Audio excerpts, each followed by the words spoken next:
আসসালামু আলাইকুম। আজকে দেশের নেতৃবৃন্দকে সঙ্গে নিয়ে জাতির যে গুরুত্বপূর্ণ দায়িত্ব পালন করতে আমরা এসেছি, আল্লাহ তার জন্য আমাদের জন্য রহমত বর্ষণ করছেন। আল্লাহর রহমত নিয়ে আমি এই ঘোষণাপত্র পাঠ করব। বিসমিল্লাহির রহমানির রহিম। যেহেতু উপনিবেশ বিরোধী লড়াইয়ের সুদীর্ঘকালের ধারাবাহিকতায় এই ভূখণ্ডের মানুষ দীর্ঘ 23 বছর পাকিস্তানের স্বৈরশাসকদের বঞ্চনা ও শোষণের বিরুদ্ধে রুখে দাঁড়িয়েছিল এবং নির্বিচার গণহত্যার বিরুদ্ধে গণপ্রতিরোধ গড়ে 1971 সালে 26শে মার্চ স্বাধীনতা ঘোষণা করে রক্তক্ষয়ী মুক্তিযুদ্ধের মাধ্যমে জাতীয় মুক্তির লক্ষ্যে বাংলাদেশ রাষ্ট্র প্রতিষ্ঠা করেছিল। এবং যেহেতু বাংলাদেশের আপামর জনগণ দীর্ঘ আন্দোলন সংগ্রামের মধ্য দিয়ে এই ভূখণ্ডে স্বাধীনতার ঘোষণাপত্রে বিবৃত সাম্য, মানবিক মর্যাদা, সামাজিক সুবিচারের ভিত্তিতে উদার গণতান্ত্রিক রাষ্ট্র বিনির্মাণের আকাঙ্ক্ষাকে বাস্তবায়নের জন্য সর্বোচ্চ ত্যাগ স্বীকার করেছে। এবং যেহেতু স্বাধীন বাংলাদেশের 1972 সালের সংবিধান প্রণয়ন পদ্ধতি এর কাঠামোগত দুর্বলতা ও অপপ্রয়োগের ফলে স্বাধীনতা পরবর্তী আওয়ামী লীগ সরকার মুক্তিযুদ্ধের জন আকাঙ্ক্ষা পূরণে ব্যর্থ হয়েছিল এবং গণতন্ত্র ও রাষ্ট্রীয় প্রতিষ্ঠানগুলোর কার্যকারিতা ক্ষুণ্ণ করেছিল। এবং যেহেতু স্বাধীনতা পরবর্তী আওয়ামী লীগ সরকার স্বাধীনতার মূল মন্ত্র গণতান্ত্রিক শাসন ব্যবস্থার বিপরীতে বাকশাল নামে সাংবিধানিকভাবে একদলীয় শাসন ব্যবস্থা কায়েম করে এবং মত প্রকাশ ও বিচার বিভাগের স্বাধীনতা হরণ করে, যার প্রতিক্রিয়ায় 1975 সালের 7ই নভেম্বর দেশের সিপাহী জনতার ঐক্যবদ্ধ বিপ্লব সংগঠিত হয় এবং পরবর্তী সময়ে একদলীয় বাকশাল পদ্ধতির পরিবর্তে বহুদলীয় গণতন্ত্র, মত প্রকাশ ও বিচার বিভাগের স্বাধীনতা পুনঃপ্রবর্তনের পথ সুগম হয়। এবং যেহেতু 80-র দশকে সামরিক স্বৈরশাসনের বিরুদ্ধে দীর্ঘ 9 বছর ছাত্র জনতার অবিরাম সংগ্রামের মধ্য দিয়ে 1990 সালে গণ অভ্যুত্থান সংগঠিত হয় এবং 91 সনে পুনরায় সংসদীয় গণতান্ত্রিক শাসন ব্যবস্থার প্রবর্তন করা হয়।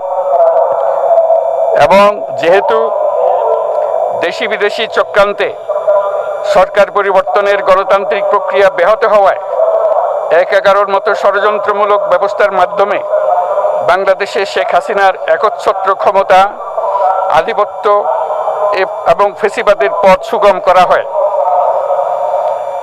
যেহেতু দীর্ঘ 16 বছরের ফেসিবাদী অগণতান্ত্রিক গণবিরোধী শাসন ব্যবস্থা কায়েমের লক্ষ্যে এবং একদলীয় রাষ্ট্র ব্যবস্থা প্রতিষ্ঠার অতি উগ্র বাসনা চরিতার্থ করার অভিপ্রায়ে সংবিধানে অবৈধ অগণতান্ত্রিক পরিবর্তন করা হয়, যার ফলে একদলীয় একচ্ছত্র ক্ষমতা ও আধিপত্য প্রতিষ্ঠার পথ সুগম হয়। এবং যেহেতু শেখ হাসিনার আওয়ামী লীগ সরকারের দুঃশাসন, গুম খুন, আইন বহির্ভূত হত্যাকাণ্ড, মত প্রকাশের স্বাধীনতা হরণ এবং একদলীয় স্বার্থে সংবিধান সংশোধন ও পরিবর্তন বাংলাদেশের সকল রাষ্ট্রীয় সাংবিধানিক প্রতিষ্ঠানসমূহকে ধ্বংস করে।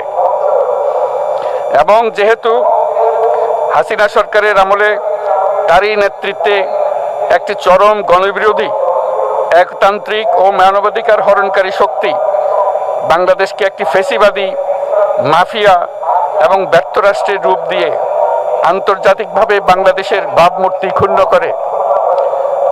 এবং যেহেতু তথাকথিত উন্নয়নের নামে শেখ হাসিনার ফেসিবাদী নেতৃত্বে সীমাহীন দুর্নীতি, ব্যাংক লুট, অর্থ পাচার ও অর্থনৈতিক প্রতিষ্ঠানগুলিকে ধ্বংসের মধ্যে দিয়ে বিগত পতিত দুর্নীতিবাজ আওয়ামী লীগ সরকার বাংলাদেশ ও এর অমিত অর্থনৈতিক সম্ভাবনাকে বিপর্যস্ত করে তোলে এবং পরিবেশ, প্রাণ বৈচিত্র্য ও জলবায়ুকে বিপন্ন করে।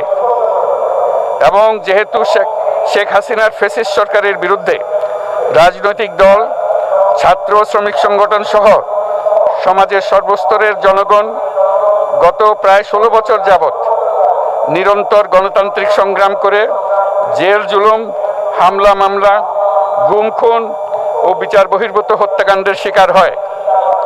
এবং যেহেতু বাংলাদেশে বিদেশি রাষ্ট্রের অন্যায় প্রভুত্ব, শোষণ ও খবরদারিত্বের বিরুদ্ধে এদেশের মানুষের ন্যায়সঙ্গত আন্দোলনকে বহিঃশক্তির তাবেদার আওয়ামী লীগ সরকার নিষ্ঠুর শক্তি প্রয়োগের মাধ্যমে দমন করে।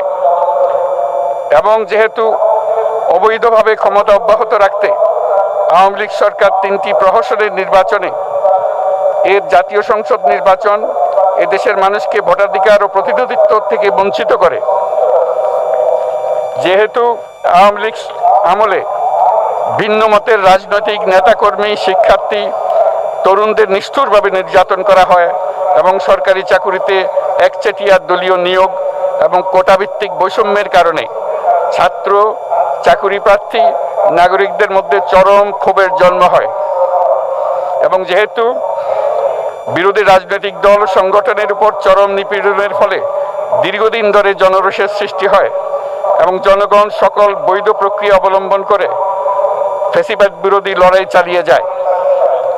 এবং যেহেতু সরকারি চাকরিতে বৈষম্যমূলক কোটা ব্যবস্থা বিলোপ ও দুর্নীতি প্রতিরোধে বৈষম্য বিরোধী ছাত্র আন্দোলন চলাকালে আওয়ামী লীগ সরকার কর্তৃক ব্যাপক দমন পীড়ন, বর্বর অত্যাচার, মানবতা বিরোধী হত্যাকাণ্ড চালানো হয়, যার ফলে সারা দেশে দলমত নির্বিশেষে ছাত্র জনতার উত্তাল গণবিক্ষোভ গণ অভ্যুত্থানের রূপ নেয়।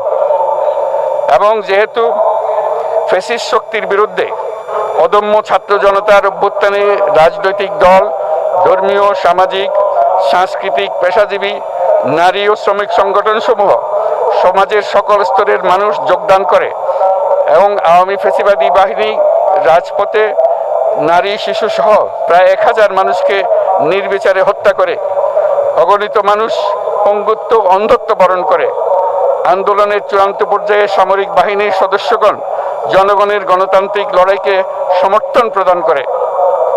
এবং যেহেতু অবৈধ শেখ হাসিনা সরকার পতন, ফ্যাসিবাদী ব্যবস্থার বিলোপ এবং নতুন রাজনৈতিক বন্দোবস্তের লক্ষ্যে বৈষম্য বিরোধী ছাত্র আন্দোলনের ডাকে জনগণ অসহযোগ আন্দোলন শুরু করে, পরবর্তী সময়ে 5ই আগস্ট ঢাকা অভিমুখে লং মার্চ পরিচালনা করে এবং ফ্যাসিবাদ বিরোধী আন্দোলনরত সকল রাজনৈতিক দল, ছাত্র জনতা তথা সর্বস্তরের সকল শ্রেণীর, পেশার, আপামর জনসাধারণ তীব্র আন্দোলনের চূড়ান্ত পর্যায়ে গণভবনমুখী জনতার উত্তাল যাত্রার মুখে ফ্যাসিস্ট হাসিনা 5ই আগস্ট 2024 তারিখে পদত্যাগ করে দেশ ছেড়ে পালিয়ে যেতে বাধ্য হয়।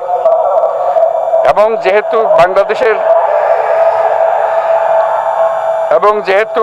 বাংলাদেশের রাজনৈতিক ও সাংবিধানিক সংকট মোকাবেলায় গণ অভ্যুত্থানের মধ্য দিয়ে ব্যক্ত জনগণের সার্বভৌমত্বের প্রত্যয় ও প্রয়োগ রাজনৈতিক ও আইনি উভয় দিক থেকে যুক্তিসঙ্গত, বৈধ ও আন্তর্জাতিকভাবে স্বীকৃত এবং যেহেতু জনগণের দাবি অনুযায়ী এরপর অবৈধ দ্বাদশ জাতীয় সংসদ ভেঙে দেওয়া হয় এবং সংবিধানের 106 অনুচ্ছেদ অনুসারে সুপ্রিম কোর্টের মতামতের আলোকে সাংবিধানিকভাবে ডক্টর মোহাম্মদ ইউনূসের নেতৃত্বে 8ই আগস্ট 2024 তারিখে একটি অন্তর্বর্তীকালীন সরকার গঠন করা হয়।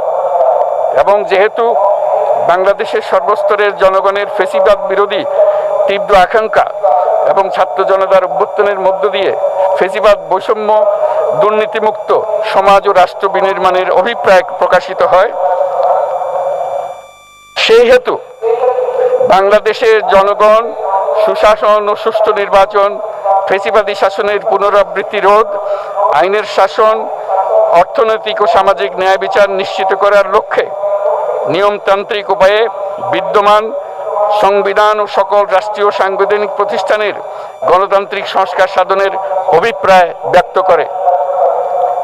এবং সেহেতু বাংলাদেশের জনগণ বিগত 16 বছরের দীর্ঘ ফ্যাসিবাদ বিরোধী আন্দোলন সংগ্রামকালে এবং 2024 সালের জুলাই গণঅভ্যুত্থানকালীন সময়ে ফ্যাসিস্ট আওয়ামী লীগ সরকার কর্তৃক সংগঠিত গুম খুন, হত্যা, গণহত্যা, মানবাধিকার বিরোধী অপরাধ ও সকল ধরনের নির্যাতন, নিপীড়ন ও রাষ্ট্রীয় সম্পত্তি লুণ্ঠনের অপরাধ সমূহের দ্রুত উপযুক্ত বিচারের দৃঢ় অভিপ্রায় ব্যক্ত করছে।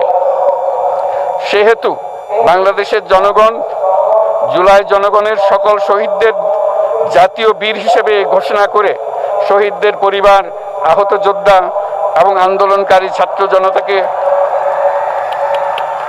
প্রয়োজনীয় সকল আইনি সুরক্ষা দেওয়ার অভিপ্রায় ব্যক্ত করেছে।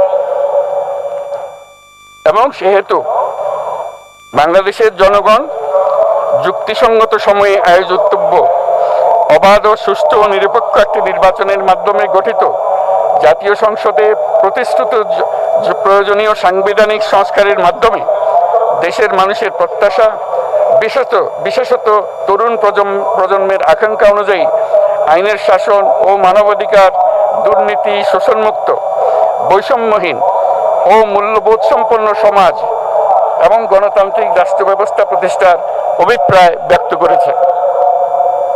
এবং সেহেতু বাংলাদেশের জনগণ এই প্রত্যাশা ব্যক্ত করছে যে একটি পরিবেশ ও জলবায়ু সহিষ্ণু, অন্তর্ভুক্তিমূলক, টেকসই উন্নয়ন কৌশলের মাধ্যমে বর্তমান ও ভবিষ্যৎ প্রজন্মের অধিকার সংরক্ষিত হবে।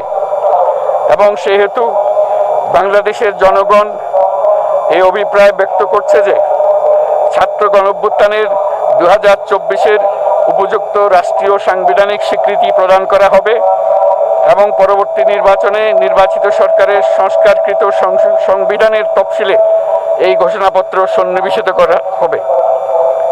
এবং 5 আগস্ট 2024 সালে গণঅভ্যুত্থানে বিজয়ী বাংলাদেশের জনগণের আকাঙ্ক্ষার প্রতিফলন হিসেবে এই ঘোষণা প্রণয়ন করা হলো। জাতির সার্বিক মঙ্গল কামনা করে আমি জুলাই ঘোষণাপত্র আপনাদের সবার সামনে উত্থাপন করলাম। আল্লাহ সকলের জন্য মঙ্গল দান করুন, জাতির জন্য মঙ্গল নিয়ে আসুক। সবাইকে ধন্যবাদ। আল্লাহ হাফেজ।